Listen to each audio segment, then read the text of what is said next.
Hey everybody, it's Brian and welcome to our second C# tutorial. Go ahead and go File, New Project, and then just choose Console Application. We're going to make the obligatory Hello World program. Whenever you learn a new language, the first thing they want you to do is write a Hello World.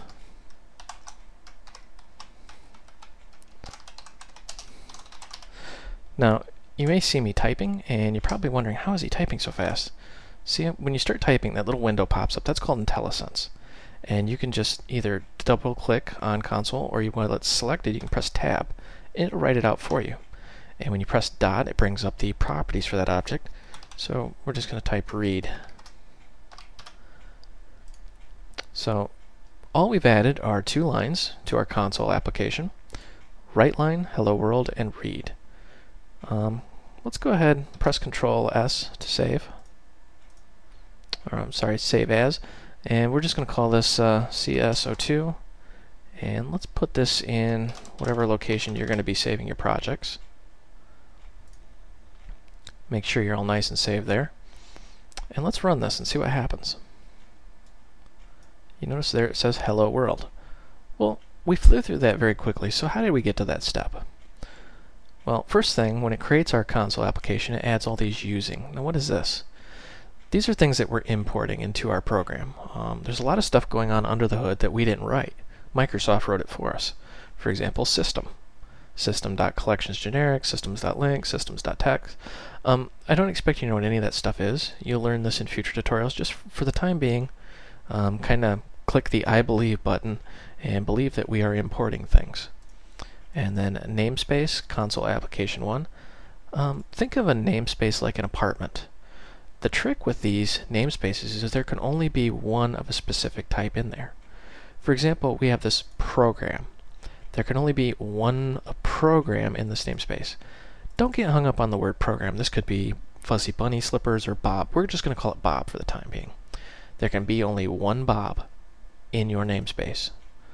Now, you can have a different namespace, for example, console application 2 or I hate Fuzzy Bunny Slippers or whatever, that can contain a Bob. But this namespace can only contain one Bob. In this case, we're calling it program.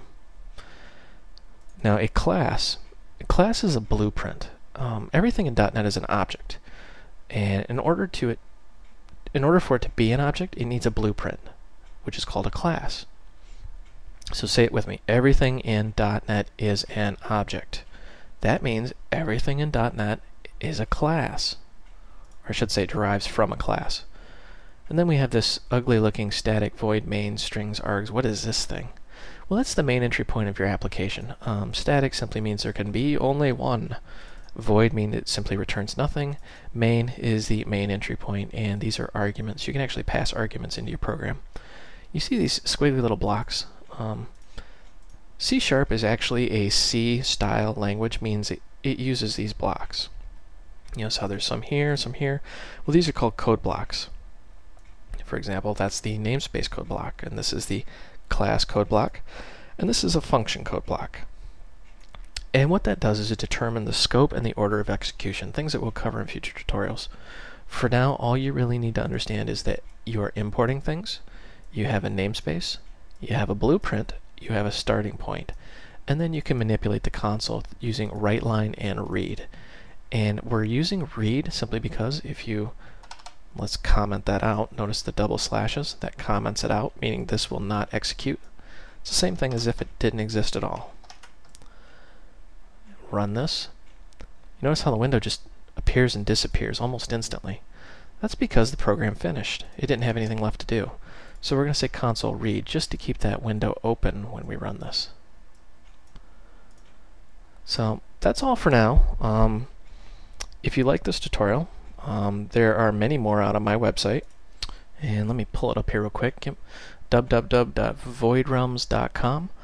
Just click tutorials, and I've kind of got it categorized. Everything will be under C#. There's really nothing there because I haven't uploaded the videos yet, so I'll just choose Visual Basic and just kind of click like a Hello World, and you can see how there's download the source code. So I try to upload the source code for every tutorial, and you can actually watch the YouTube video in the website. No, there's no banner ads or cheesy gimmicks or anything like that. If you do go to download the source code, though, it will say, please donate. I don't expect you guys to donate. That's more for businesses that are using this to teach their employees and things of that nature. So go ahead, go out to the website, let me know what you think. Anyways, I gotta get going. This is Brian. Thanks.